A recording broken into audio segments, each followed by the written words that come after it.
Our show today is quite interesting. I'm really happy to introduce my guest today. We are all about the boobies. Sex surrogacy. You should be feeling yourself up Every chance you get. This is happy hour. Happy hour. Happy hour. I'm really happy. I don't think you're happy enough. And now, it's Happy Hour with Dana Pepper. Welcome to Happy Hour. I'm Dana Pepper, and I'm joined, as always, by the brilliant and beautiful Miss Jen Sinaway. Oh, brilliant and beautiful. Yes, girl. You get got extra it. points for that one. You got things I working. like it. So we've got a great show for you today. We're going to be talking about flirting, dating, and, well, basically what men do wrong in relationships. I didn't know that's what we were talking about. That sounds good. Thing. I don't want anybody to think that we're going to be man bashing, because that's not what it's about. But I do think it's going to be interesting to hear from an expert, a male expert, what men can do to step up their game, you know, in terms of dating and relationships. Step it up. Step it up. And ladies, I mean, we're probably going to learn a thing or two as well. So, you know, I'm looking forward to that. We're going to have a lot of fun. All right. But right now, I want to kick things off right away with some hot topics. Hot topics. Oh, Cedric, right on cue. I love it. All right. So for those listeners that live in the Bay Area, you're aware, you should be aware, hopefully you are, that on Monday of this week, there was a shooting in a Wesley Chapel movie theater. Now, for those of you that don't live in the Bay Area, let me just tell you about Wesley Chapel. So I grew up in Fort Lauderdale, right? And in the Miami area. I went to elementary school in Miami, but high school in Fort Lauderdale. And Miami and Fort Lauderdale, that distance is kind of like the Tampa to St. Pete distance. You know, it's separated by a bridge, but, you know, you have access to both, and you're basically, you know, it's all one, right? So, but growing up there, it was... Well, we moved because it was a very different lifestyle, right? And so my senior year of high school, Jen, my parents move us to Land O'Lakes. Oh, no. Yes, girl. In my senior year, we moved to Land O'Lakes. Not the Miami, Fort Lauderdale hot chick moving to LOL. Land O'Lakes, okay? And yes, I don't think that's where the butter's made. I don't know. I still don't know. But Land O'Lakes, it's as country as it sounds. But I was hating it because I went from like having bonfires on the beach and hanging out with friends doing like cool stuff to, you know, I asked the kids, well, what do you guys do on a Friday night? They're like, we go cow tipping. I'm like, wait, you do what? We go cow tipping. I'm like, why in the hell? Who go? In these shoes? I don't think so. Anyway, like, we're gonna go spear some fish in the lake. And we're gonna do man! So it was a very different experience for me, or it was a culture shock, but in reverse, right? Because I moved to Land O'Lakes, there was no culture.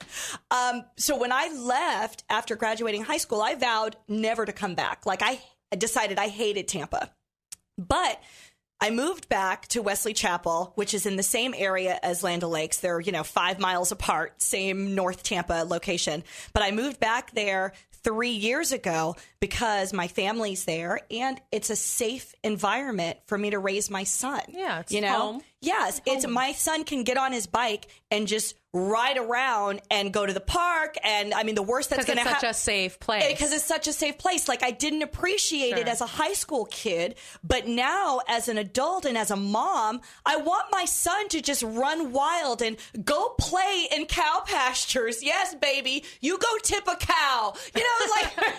Now have fun. Here's a stick. Go play. Now I get it, and so even though most of my life is happening in South Tampa and over the bridge, here I am in Clearwater doing the show. So I'm all over the place, but that's okay because I don't live in the crazy. I live in Wesley Chapel. Nothing ever happens in Wesley Chapel. Nobody is in Wesley Chapel. Wesley Chapel, it's us, it's parks, it's cows, it's horses. My parents live in an equestrian community. Like, that's it. That's the only thing going on in Wesley Chapel.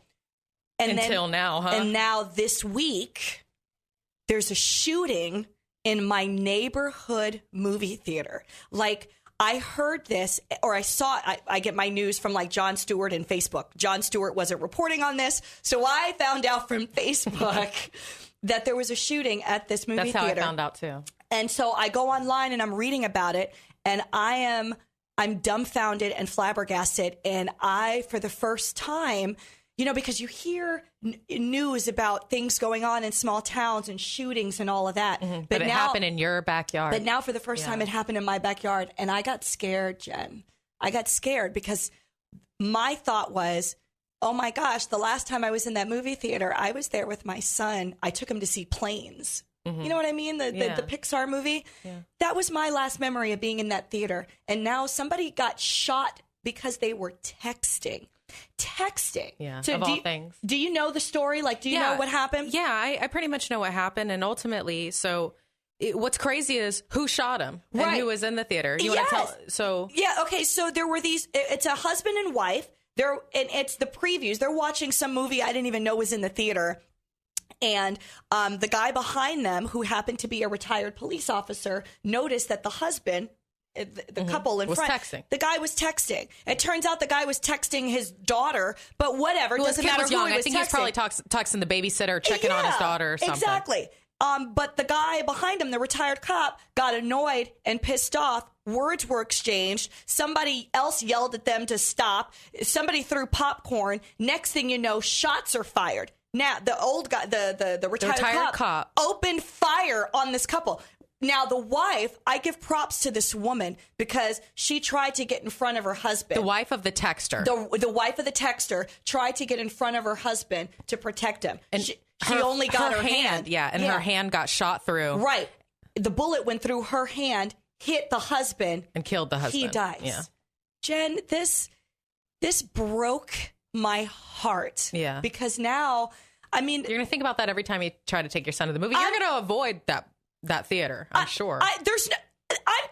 That theater is 2 miles from my house. Like, I could bike to the theater. Like, my parents live right there. Like, this is the safest area. When I was in high school and college, there was no theater there. Right. There wasn't a mall. I mean, we don't even have we have Wiregrass Mall, but that whole plaza, none of that existed. Wesley Chapel didn't even exist at the time we moved to Land O'Lakes in 1991. So, I mean, this is a small town. And they said that the theater, I was reading up about the security and what's going to change. When these type of shootings happen, it means laws or things need to change. But they said it was posted in there. They have a no firearms clause or whatever rule. But the thing is, people with concealed weapons can still bring concealed weapons to like the movies or whatever. If they know about it, if the theater knows about it, they can not serve them. Right. Yeah. Well, or have them leave. But ultimately, it's like, well, so what's going to happen? Then now we've got to go through a metal detector to go to the movies. And I don't want to have to. What is the point of me living in the effing sticks if I've got to explain to my son why we're walking through a GD metal detector to go to the effing movies? Like now, okay, so I'm going through the stages, right? And like I was scared and sad. Now I'm getting angry. Like this is bullshit that we're going to have metal detectors in a movie theater. This is not the ghetto. This is not urban city life. This is the country. Literally, people are with their horses up and down the same street that this movie theater is on because my parents' equestrian community is right behind this movie theater. So I think that ultimately, bad things happen everywhere and there are good people and there are bad people. This guy, obviously, maybe he was deranged. Did they say somebody was in Vietnam? I'm not sure it was that guy, but the guy had, obviously PTSD or something. He was a retired cop. He was with his wife also, and they said his wife wasn't involved at all. The man obviously just got mad. And hey, I will say, of course you get upset that the person in front of you, I have very sensitive eyes too, may be texting in a movie theater. Yeah, that's annoying, but you don't got to kill him. You ain't got to shoot nobody. It's a text message. Yeah. You know what I mean? I could understand I take that back. There's never a cause for fire, for you to open fire. But I understand, yes, getting irritated that somebody's on their phone. But from what I understood from the story, the movie hadn't even started yet. It was like the previews or the credits or whatever. And what? So somebody's phone light is pissing you off? Big deal. Well, my heart goes out to the family, and I guess that's all, all we can do. I mean, and he was young too. He was young. Couple, he was like, the wife was my couple. age. I think the wife was like 37 or 38 and the husband was like 40 between. He looked very young. Yeah, he was 40 something. I mean, I think he liked things like not extreme sports, but he kind of had, his, it's just tough because we could have known that person. Exactly. I know people that knew the person. Well, yeah, because right? Tampa, what did we always say? Community. This is teeny tiny town Tampa. Everybody, if you don't know everybody, then you were only 1 degree of separation from the person you don't know, because somebody knows that person. Yeah. Like, that's how small Tampa small. is. So we know people that knew this couple. They lived in Wesley Chapel. Like, these could have been my neighbors. You know what I mean? So, I know that's not a happy story to open up happy hour with, but that's what's going on. But that's what's going on. And it's the hottest topic in my life right now. So I had to talk about it because this hit home for me, and we hear so many stories, because I do a lot of traveling because I speak across the country. And every time I arrive in some airport, they've always got CNN on. And I never watch the news. Like I said, I get my news from Facebook and Jon Stewart. But I never watch the news because there's never anything good on. But you're always hearing about a shooting this, or somebody got trampled to death because of Black Friday. And, people are fighting and stabbing and bombings. And I hate listening to that. I don't want to fill my head with all of that negativity. But when it happens, walking distance from your house, when that's the least imaginable thing that you could conjure up, you got to talk about it. And so this was therapeutic for me. So thank you. I've vented. I've let it out. I'm going to take a drink. Cheers. Thank you for listening. And Jen, take us into something happy or something interesting on a good note. There's something that I thought was absolutely crazy. Okay. Bill Gates has $100,000 for anyone who is willing to invent and can invent a high-tech next generation condom. Which we're just saying. Wait a minute. A high-tech next generation, a new condom. Right. So, okay. $100,000 for someone who could come up with or invent a next-gen high-tech condom. What is, I got so many questions, I don't know where to begin. What is high-tech and next-gen? Like, how do you define that? Like, Okay, let me tell you exactly what they're looking for. Basically, this is a program. Cedric, wait, no, I'll ask you later. Wait, it's offered by the Gates Foundation by way of the Grand Challenges in Global Health program. It's basically up for grabs by anyone. You can be a student, a scientist, an entrepreneur, so any person. And they're giving you kind of some hints on what they're looking for. Okay, what are they looking for? A design that's going to increase condom usage, ease of use, easy to use, right? And then probably a better design that is easy, because we're like, that condom's old. That thing's old. The condom is old. I got to tell you, I'm so sick of condoms. Like they ruin the mood. No, I'm all for safe sex. Yes, got to have safe sex. Yes, please. However, come on with the condom. Like, can we come up with something better? Well, it's not sexy. I think, you know what they probably want to say? Sexy condom. Right. Hey, whoever's inventing the next condom, just call it sexy condom. Sexy condom. I like that. But how do you make it high tech? Well, I guess they just mean high tech, like for this age. Maybe it's just smaller. I don't know what it is, but a better design. And they're saying one of the key things, and would be interesting, is that it overcomes cultural barriers. Because I guess from culture to culture, size is an issue. Oh, ooh. Is that not what they're talking about? I think there might be a couple things they're talking about there. Because, or they could just. They could be talking about material like latex. I don't know, latex. I don't like the. They just said overcome cultural barriers. I guess there's a lot of cultural barriers. I don't like latex. Because after a while, latex, it starts to rub on the skin the wrong way, and then you get, it's almost like rug burn in your vajayjay. Yeah. So I guess they're saying that I think that would be part of maybe the better design, better material, better that. So anyways, I find this fascinating because you know what? He's trying to give people incentives. To come up with something. I guess they were saying he was also encouraging, and he's been trying to do like a better toilet. So I guess he's just into this like sanitary, this whole health thing. Here's what I like about it. I like that he's thinking outside the box, but inside the box, everybody has to be in. Like everybody who wants to not get a disease uses condoms. Right. Everybody, no matter who you are, unless you're in a, third or fourth world country, everybody uses a toilet. So he's trying to come up with things to improve the lives of people, your everyday item. Your everyday item. I think it's brilliant, and obviously he's brilliant. He's an amazing person. You know what? I think 100K is a little too low. Yeah, but you know what? Think about it. If it's you take someone who is a student at USF, right? Mm-hmm. And they come up with this brilliant idea Something really because quick, they're a biology major or they better get chemistry royalties major. too. Is he talking about $100,000 buyout? Because you better pay me. I think I would want $100,000 for coming up with the idea. Then I want to own the patent. Yeah, because that's where the money's going to come in. Because then you'll have all the manufacturers wanting to make this thing, and you get a rip off of all of it. A tough shark, right? He seems like a tough negotiator. Well, Bill Gates, he's going to make money off of it. But you know he what ain't this stupid. is doing? You know what he's doing? He's throwing money out there. It's kind of like a bounty. You know, Right. It's like throwing money out there. Come on, guys, let's work on this. Exactly. Everybody, let's and get it together. I like it better than with them trying to come up with the idea of the female condom. Do you remember that idea of silliness? They're even saying this can be male, female. Actually, this is just a better condom design in general to protect. I like that. Yeah, probably to do all the things that a condom protect against us. Any doctor will tell you the condom is the best, right? Right, of course. Thing to use exactly to make sure right, to avoid pregnancy against and disease. Right. Okay. So I guess it could be female, male, however it's used. I don't know. Somebody's going to invent it, and it's going to be crazy. I can't wait. Of course, by the time somebody invents this, I'll be comfortably in a monogamous relationship. Yay!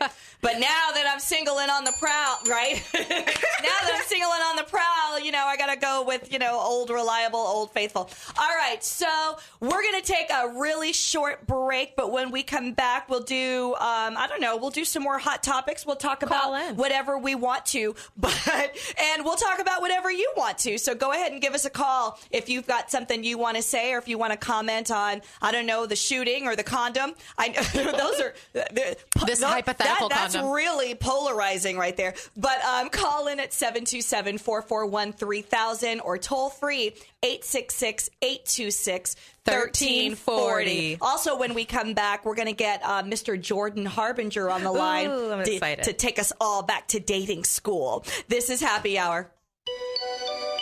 If you're looking for the ultimate in luxury transportation, look no further than Blue Moon. Blue Moon is on a mission to become the luxury transportation provider in the Tampa Bay area. Providing the best in quality and customer service, they really go that extra mile to make you happy. Let Blue Moon Transportation be your first choice for business or personal, night or day. Book your reservation at 813-258-6666. That's 813-BLUE-MOON. Got a message or new product you'd like to get out to NASCAR fans? Well, here's your chance. Baldwin Racing is currently seeking marketing partners for the NASCAR Whelen Southern Modified Tour. This 2-day event during Budweiser Speed Weeks at Daytona International Speedway will have live television coverage of the race and enthusiastic fans tuning in nationwide. For more information, call Baldwin Racing at 813-841-7251 or visit DaltonBaldwin.com. Friday the 17th is a very special day. Why? Because we're doing a 2-hour happy hour, and some of our favorite guests are going to be joining us. Renowned psychic Joanna Gerard will be doing on-air readings and changing lives. Find out what the future has in store for you. And fashion expert and makeup artist Matt Cooley will be giving us the latest on what's hot and what's not. It's a happy hour special blend. Friday the 17th from 5 to 7 on the Tan Talk Radio Network. Welcome back to Happy Hour.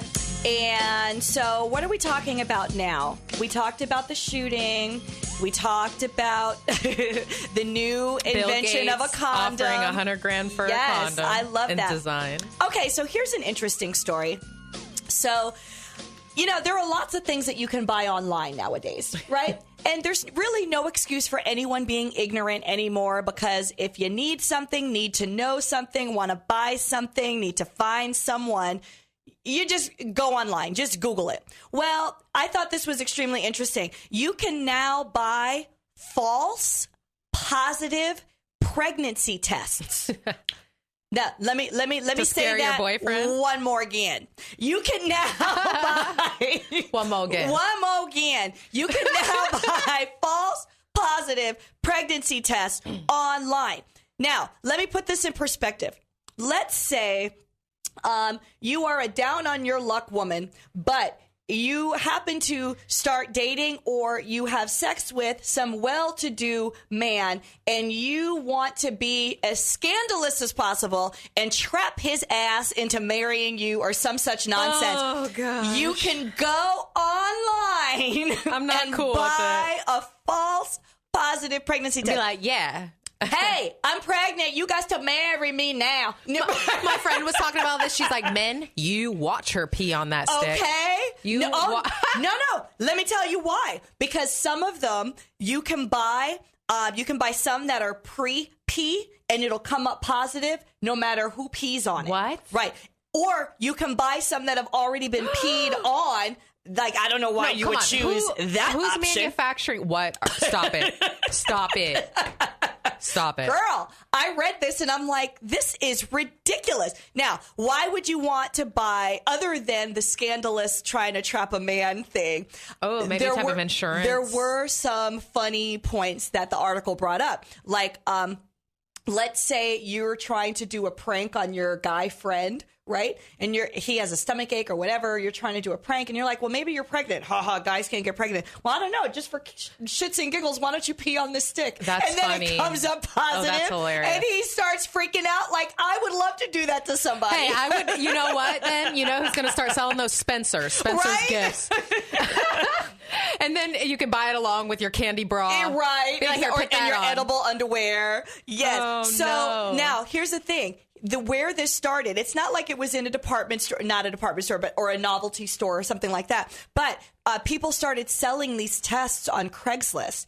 And what's really messed up about it is that they come in like the Clear Blue Easy boxes, the EPT Plus boxes, like the legitimate pregnancy test manufacturers and boxes. No. Like, yes, and people are buying these things. That can't be the new fad. It is the new thing. And it started. Tons of girls do that stuff too. I just can't you know imagine what? it.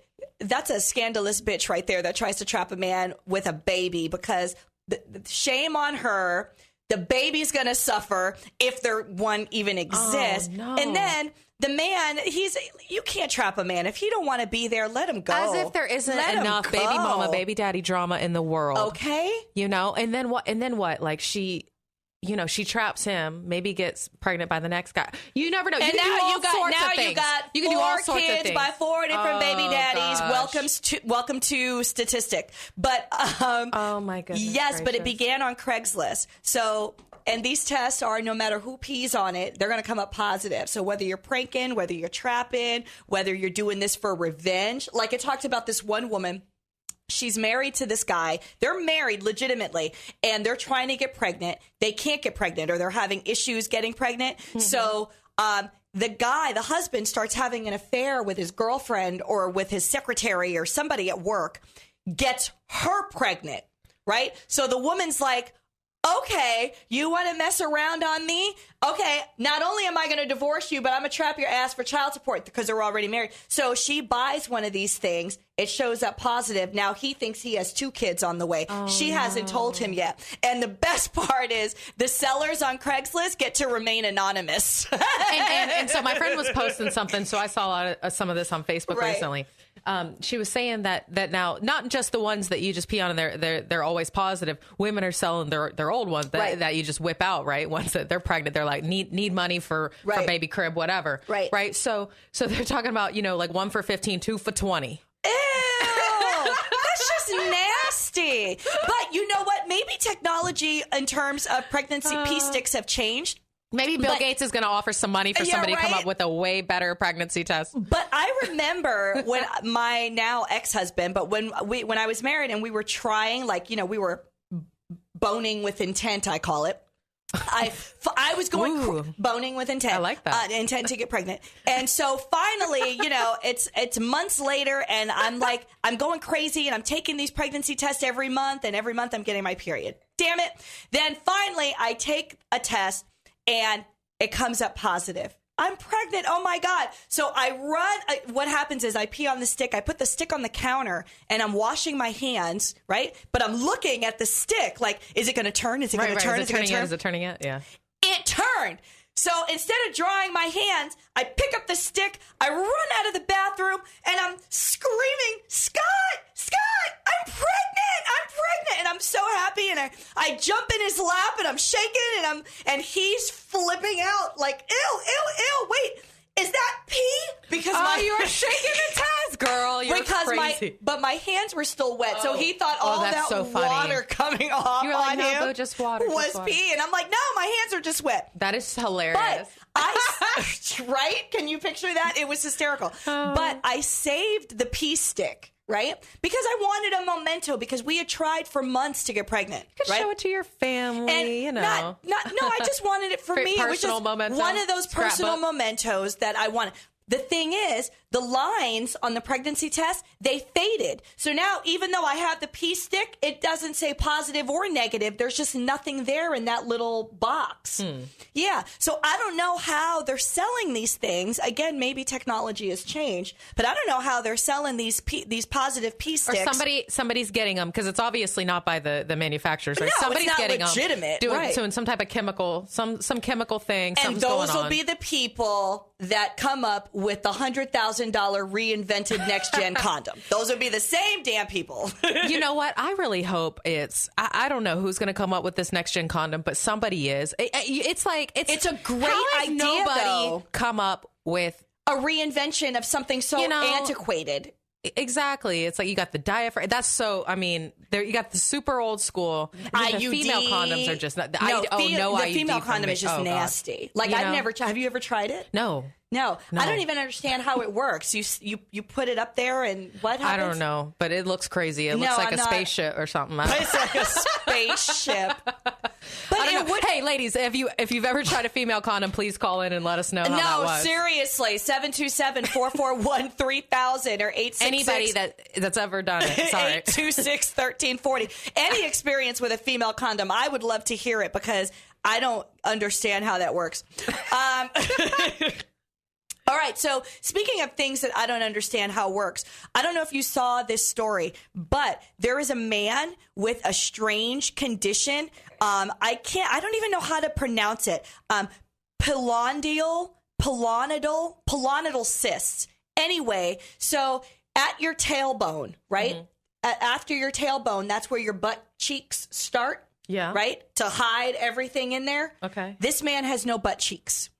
He has no butt cheeks. So it's just a tailbone, like the hole right there for the tailbone, and then his anus. Oh, no, that is actually no acetol. And let me tell you something. I didn't know it actually existed. Child, he went on. I thought it was just like No, he went online with pictures of his no butt crack self, and all you see is a tailbone and an anus. What? No, oh, God. No, I'm serious. No butt cheeks at all. Just all out there. So like spine, and then... Spine. That's freaky. Hole in our cavity. There so you he go. decided to share this with everyone? Well, I guess he wanted to have an opportunity to not be such a freak. And so he was being proactive with just putting it out there and saying, hey, I'm going to give everybody who's interested an opportunity to ask me questions about my no butt crack self. My no acetol. my no acetol. And whatever questions you have, I'm going to answer them. And I applaud him for that because he did. He answered legitimate, like, questions stemming from genuine curiosity. Yeah. But he also answered the asinine jerk off that just thought he'd be funny by, making some lewd comments. I wonder if I can transfer some of mine to him because I got enough to share. Girl, I got enough to share. That junk. I love it. I got it all. It's there. I get it from my mama.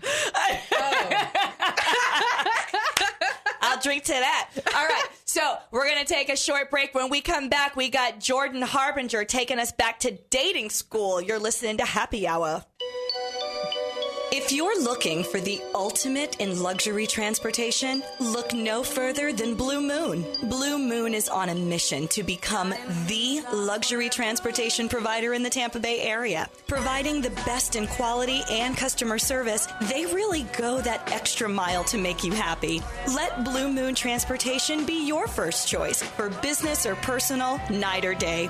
Book your reservation at 813-258-6666. That's 813 Blue Moon. Got a message or new product you'd like to get out to NASCAR fans? Well, here's your chance. Baldwin Racing is currently seeking marketing partners for the NASCAR Whelen Southern Modified Tour. This 2-day event during Budweiser Speed Weeks at Daytona International Speedway will have live television coverage of the race and enthusiastic fans tuning in nationwide. For more information, call Baldwin Racing at 813-841-7251 or visit daltonbaldwin.com. Friday the 17th is a very special day. Why? Because we're doing a 2-hour happy hour, and some of our favorite guests are going to be joining us. Renowned psychic Joanna Gerard will be doing on-air readings and changing lives. Find out what the future has in store for you. And fashion expert and makeup artist Matt Cooley will be giving us the latest on what's hot and what's not. It's a happy hour special blend. Friday the 17th from 5 to 7 on the Tan Talk Radio Network.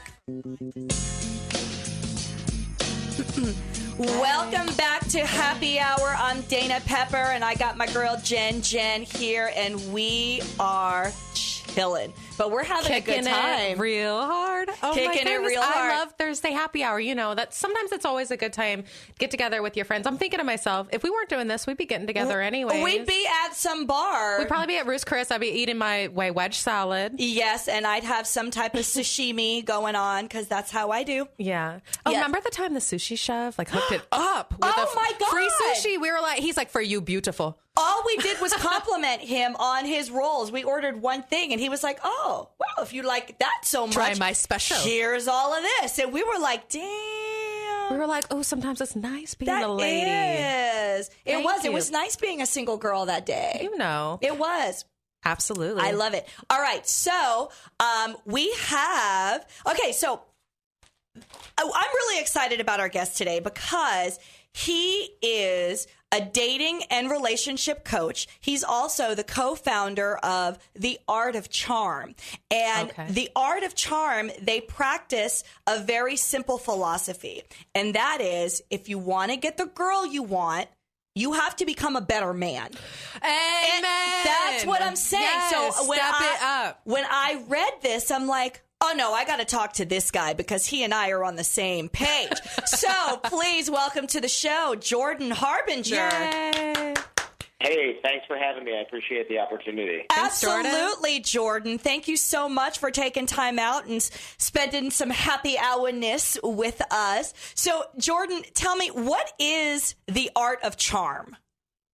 The Art of Charm is essentially a company that teaches ordinary guys how to become extraordinary gentlemen. And I don't mean pull out the chair, open the door. I mean, that's all fine and good, but it's not about chivalry. It's about becoming the best version of yourself or being confident enough to put the best foot forward and become and show the best version of yourself. Because a lot of us guys out there are hanging out and getting terrible dating advice from Maxim magazine and other places like that. I mean, I hate to call them out, because I used to be on Maxim Radio back on Sirius XM, but honestly, the advice in there is for consumption, just like magazines like GQ are designed to sell clothes. They're, right. You know, this isn't National Geographic. They're not concerned with your results. They're concerned with their results.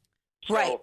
So, you know, what we do is counterbalance that by giving real-world advice to guys, running training programs in L.A. for guys to come and learn this, and it's all based on science. It's not like, don't call her back and she'll chase you. You know, it's none of that garbage. I hate that because then you go out with a guy and you know there's chemistry. You know you two are into each other. Everything's and he's good. worried about the 3-day rule. And then he's blah, waiting blah, blah. 2 and 3 days to call. And I'm like, don't play games, because now it's just become a game, and nobody likes to play those games. So ultimately, you're talking about it's about being a better man to attract a great woman, but ultimately, this is going to help him throughout his life in general and relationships in general, huh? Correct. Yeah, and it's funny you should mention that, because honestly, my dentist said something pretty funny the other day. He just got divorced and he started dating again, and he's like, "You're a dating expert. I need your advice, because all my friends are giving me terrible advice. Not to call her and not to text her and all this stuff." And they're like, "You don't want her to know that you like her." And he's like, "But I do want her to know that I like her." And I was like, "Stop listening to your friends. They're idiots. Yeah. Good. what See, they want. I knew I was going to like And you, he's Jordan. a dentist. I mean, come on. That's a quality, nice man on the market. Exactly. But the problem is, like Jordan said, they're getting bad advice or they've been given bad advice through the ages. So now it's become a game. And now that women are on to the game, a woman like me, if you play me like that, where I don't hear from you for 3 days after I know there was chemistry, and I'm not an idiot, I'm hard to get. When I feel it, and I know you do too. Otherwise, I wouldn't feel it so strong. But don't play games with me. Yeah. Like, I'll let you know on the first date. I'm not into that. Either it is what it is, or it's not going to be. So Here's the thing, though. Uh-huh. In guys' defense, we're not just being idiots like, you're right. We've gotten it throughout the ages, but here's the real truth of the matter. The reason that advice exists is because it serves two functions. One, it works on women with low self-esteem, which most guys, we are old and ripe by the time we can screen out those girls. I mean, half the guys that I know have already married one of those and finally learned that that's not a good thing and moved on to the next. But the other thing is a lot of guys have bad habits, what we call nice guy syndrome, or they have neediness issues, or they have approval-seeking behavior. And what those rules do is those rules seek to do is counteract that and counterbalance that. And unfortunately, it only treats the symptoms. It's kind of like you have a bullet hole in your chest, so you put a Band-Aid over it and you go, look, now I just need some cover-up, and you won't even be able to see it. Right? But you still got a bullet bouncing around in there. I'm dateable. Right.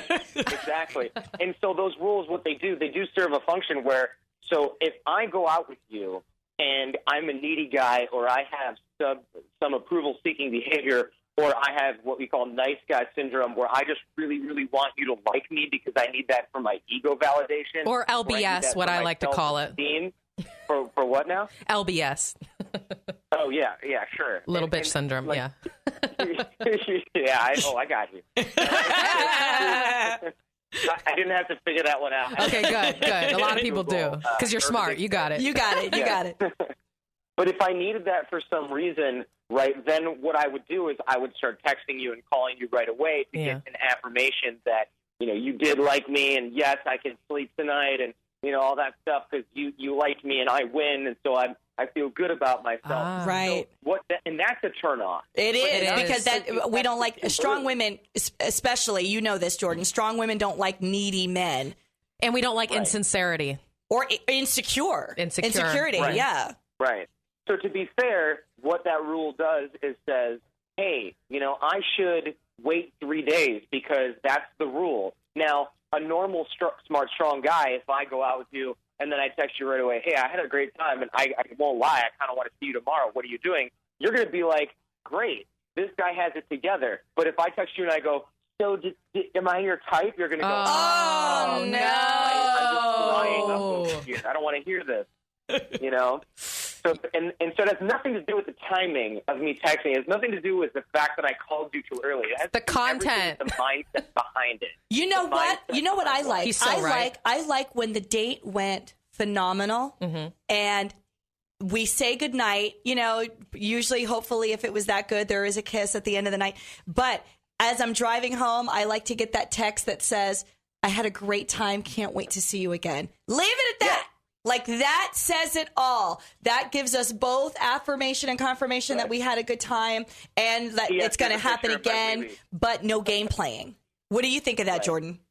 I agree. I think it's great. It's, hopefully he doesn't follow that up with a picture of his what. Oh, no, they do that too. Dude, okay. I wasn't going to go there because I wasn't sure if you were going to go there. But, Jordan, what is up with that?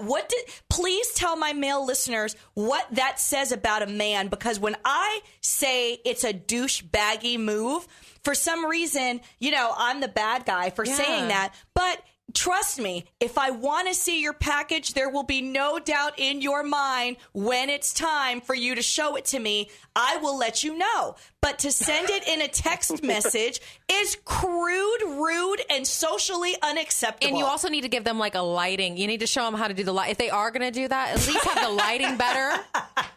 Yes, exactly. Right.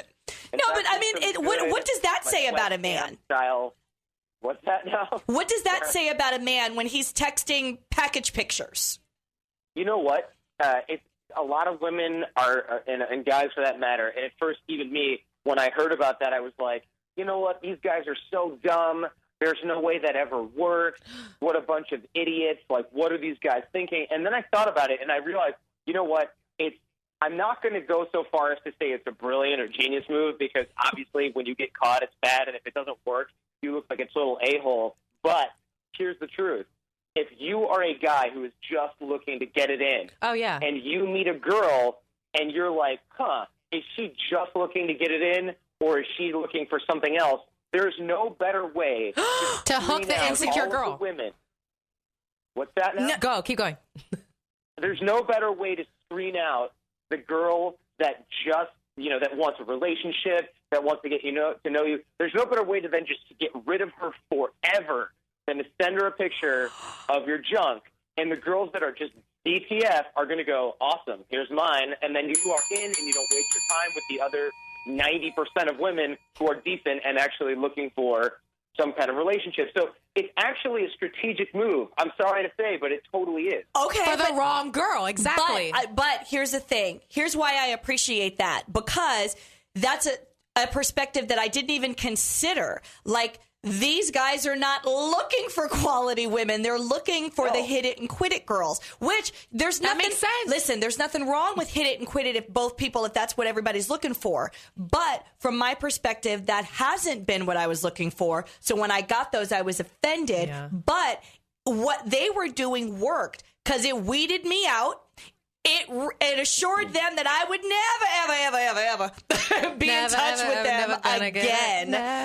Let alone them getting this. So, no, I get that, Jordan. That makes 100% sense. I still find it offensive and disgusting, premature, because seriously, I understand how men are visual creatures, and to a certain extent, women are too. Yeah. I like a beautiful face. I like a nice body on a man.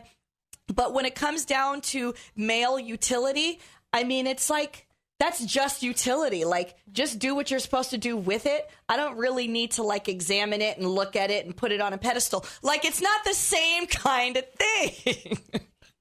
Yeah, no, it's for sure. It's for sure not. And honestly, it's funny because, every girl who's got one of those, and it's like, ew, it's like, what an idiot, what a jerk. And it's like, honestly, you just played their game. Congratulations. Thank you. Next. Oh, and it sucks man. that you have to deal with that because it is offensive. But on the other hand, there's a reason that dudes on Craigslist just send constant pictures of their junk. Right. And the reason is because some small number of women is going to be like, I'm down with that. Okay. And that's what they're looking for. Wow. So when you get a guy like that, are you kind of like their behavioral therapist? Are you walking them through how to be a better man? How to not... Okay, if you want to... some of them might not think that... what are you doing with these guys that you're really... It sounds like you're really helping people out. Yeah. Well, what we do here is essentially, obviously, first I talk to people and make sure that they're not Craigslist penis guys. And then if they are, then they can move along. But if they're guys who are like, listen, I want to learn how to get a real edge. These aren't guys with tape on their glasses. I mean, first of all, the guys that come to the Art of Charm are typically well-to-do guys, or they're guys who are ahead of their time where they're, into self-development. We get a lot of Green Berets, Special Forces guys, entrepreneurs. We get a lot of guys. When women come in and see our clients, they're like, wait a minute, these are guys that pay you to do what now? Oh my God. You're like the male matchmaker. I love it. People. Hey, Jordan, hold on just a second. We've got a caller. Steve, you're on the air. Steve? Hello? Hi, Steve. You're on the air. Welcome to Happy Hour. How are we doing, ladies? Fantastic. You've got a question for our brilliant match. No, actually, I just think Jordan is doing, I love what he's doing. That's a great thing. But I just happened to think a couple weeks ago, didn't you have a girl on your show that had a penis library? Yes, we did. Yes, you know what? Thank you for being a loyal listener, Steve. That's awesome. I love the fans. Love you. But We had a girl on the show. She's actually the producer for another show that I do on 98.7 The Fan. You're right. She's gotten so many shots. She has an archive. She has an archive of all of the package pictures that she gets. She has a library. Like, I don't even know what to say to that. But thank you for remembering. No, that's awesome. But as far as the female condom thing, I never had an experience with that. But I did have an experience with a pregnancy test where a girl stuck one in my Christmas stocking with booties attached to it, but it was actually her pregnancy test from her daughter who was like 7 or 8 years old. She just wanted to see how I'd react. Oh, no. But that wasn't a good reaction. No, I would imagine not. So wait, she had the daughter pee on the stick? No. It was actually the pregnancy test from her daughter who was 6 years old. It was a positive test that she had held on to, and it still showed positive for years. Gotcha. I wonder why mine doesn't show positive anymore. Different brand. But yeah, I wouldn't. That's. She just wanted to see your reaction. Yeah. What was your reaction? Well, I'd already gone through a divorce and had 2 children, and she had a child, and I had already told her I'm not interested in children or being married again. So that was her way of sending you a package picture. We did you right the hell on out, right? Very comparable. I like it. Hey, it got the job done. I like it. Steve, you're the best. Thank you for calling. Thank you so much for calling, Steve, and for being a fan. We love you. All right, bye-bye. Bye. All right, so Jordan. Right, you were asking me what we do at the Art of Charm. Yes. Steve's enthusiasm, as awesome as it was. I off the knees, but I appreciate it. What we essentially do, like I said, guys that come through are not dudes with tape on their glasses. They're very normal guys. Yeah. You know, they're guys that are anybody looking for an edge or maybe a little bit remedial can come through. Anybody, think about this.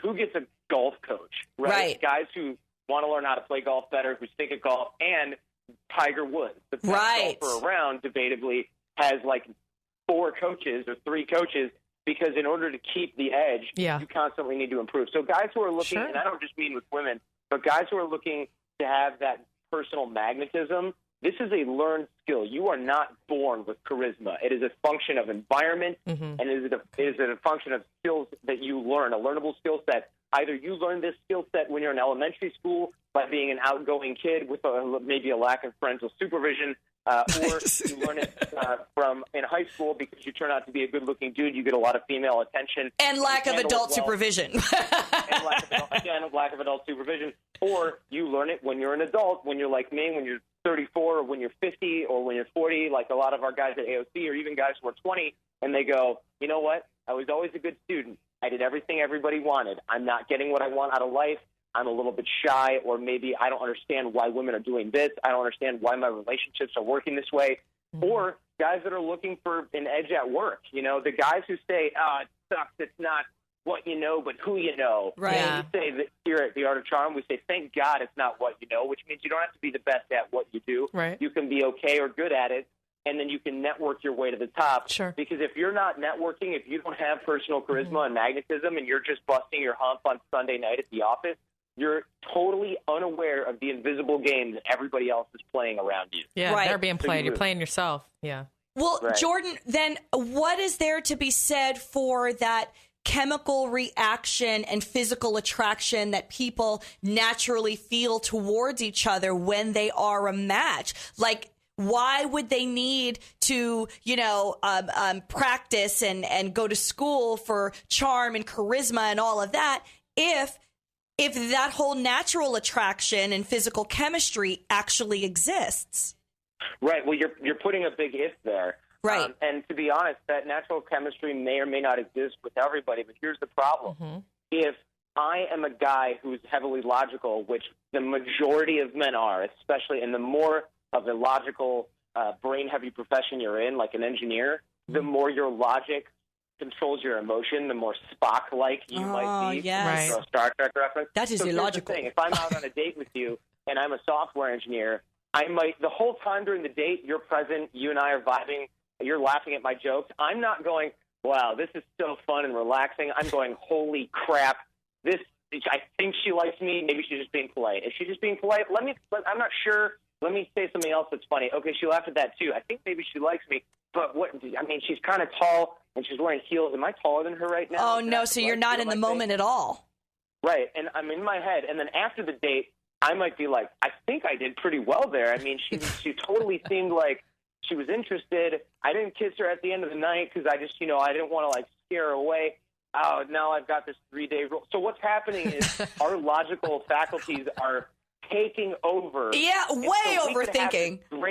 We could have this great emotional connection, and I am straight up going to ignore it for the most part because I'm worried about rejection, or I'm not sure what to do next, or I think I know what I'm doing and I don't, or I didn't feel it because I wasn't present because I was worried about my shoes and the salad dressing, and do I look messy when I'm eating, or were you faking, like there's a million different things going through our head as guys, and what we need to do is get rid of that. But that's kind of like saying stop thinking, which is kind of like saying be taller. Right. Right. So, Jordan, tell me, what are your best flirting tips, like how to, from a male and female perspective, like how are we supposed to be doing it right to send the right message? Like I'm afraid if I flirt too hard with a guy, then he's going to think, oh, she's gonna put out like right away, and then we go out and it's like, oh, let's go back to my place, and I'm like, no, I'm sorry, you got the wrong impression. I was just trying to let you know that I liked you. That didn't mean I was going to bed with you right now. Like, so I don't know, and I know men struggle with that too. They don't want to come off as too aggressive or not aggressive enough. So, what are your best flirting tips? Yeah. Well, it's really tough because, it's all about calibration, and that's the part that's a real bummer for you, because in order for you to get a message across to a guy adequately that says I'm interested in you, you basically have to hit him over the head with it. Because, for example, women, here's guys and girls in a bar situation, right? The guy's up at the bar, he wants to get a drink, you want to flirt with him, right? So you walk near him with your friend, and you go order a drink next to him, and maybe he notices you, maybe he doesn't, maybe he says something, maybe he doesn't, and then you just kind of like flutter away, and you go to your friends and you're like, oh, he didn't talk to me, he must not like me, he must not be interested in me. Right. Meanwhile, that guy had no idea that you walked near him and ordered a drink next to him because you wanted him to talk to you. Oh, I wish men were not so stupid. What is happening? About men being so stupid, too, a lot of men mistake my kindness for flirtation, too. I have that all opposite all the time, too. Because I'm just trying to be kind, but some people take that as flirtation. Like he said, it's a huge cluster. So then, so how do we as women let a man know, hey, hi, I'm interested in you. Hi, I'm Dana Pepper. Nice to meet you. Is that what I should do? Honestly, is that all it takes? You women are screwed. See, guys think women I appreciate your honesty. Damned if we do, damned if we don't, Dana. Yeah, you really are. Guys have it so easy, and what's funny is guys are always like, women have it easy. I have to go buy all the drinks and make the moves and all that stuff. No, women are totally out of luck because basically if you approach a guy, you're messing with gender roles, his impression of you changes. But if you don't approach a guy, you literally have to sit there and wait for him to do something. Now, your job as a woman, the art here, is going to be you taking the lead without him actually knowing that you're taking the lead. Because guys are just kind of like firemen sitting in a fire station waiting for, like, some sex, right? And, like, the alarm bell goes off and we're like, oh, my God, slide down the pole, jump in the truck, haul ass out of the fire station. Whereas, it's kind of like you have to pull the fire alarm, but we can't know that that's what you're doing, because if we know that, then we're like, oh, never mind. There's no fun here. Oh, well, Jordan, I would love for you to come back on the show at a later date and talk to us some more about the art of charm and this whole dating thing, because you have just been delightful, and I thank you so much. Thank you, Jordan. And for more information on Jordan Harbinger and the Art of Charm dating school, go to theartofcharm.com. Jordan, is there anything that you want to plug, or appearances or workshops that you've got going on? Yeah, I mean, if guys want to learn how to do this for real, go to theartofcharm.com or go to theartofcharmpodcast.com. Talk to the chat agents. Tell them you're interested in our live programs. Also, if you guys listen to podcasts or things like that after your show when they're driving, if they stream things on their phone, I've got 250 hours of audio It's all free in iTunes and at theartofcharmpodcast.com. You know, if you search for that or subscribe in iTunes, it's a lot. Awesome. Guys, get up on that. Get on it, please. Seriously, we're dying over here. Jordan, thank you so much. We will talk to you again very soon, I'm sure. My pleasure. Bye, Thanks, Jordan. ladies. Take care. Bye-bye. All right. Well, that was a lot of fun. He is amazing. I love it. him. Men do need to take his advice. They really do. So please go to theartofcharm.com, guys. He's intelligent. Yeah, I love him. He was funny and witty. Like I should have asked him if he was single. That's going to do it for this edition of Happy Hour. Join us tomorrow, though, because we're going to do a very special 2-hour Happy Hour. We're going to do some psychic readings. We're going to listen to some of our favorite music. We might even crank call some of our friends. I don't know what's going to be happening in here. You never know what might happen, but you're not going to want to miss it. For all things Happy Hour, like our fan page at facebook.com/Happy Hour with Dana Pepper, and follow me on Twitter at Dana Pepper Tampa. Thank you all for joining us today. And now for a toast to your health, wealth, love, and happiness. We will see you tomorrow. On behalf of Jen, I'm Dana Pepper. Cheers. Cheers.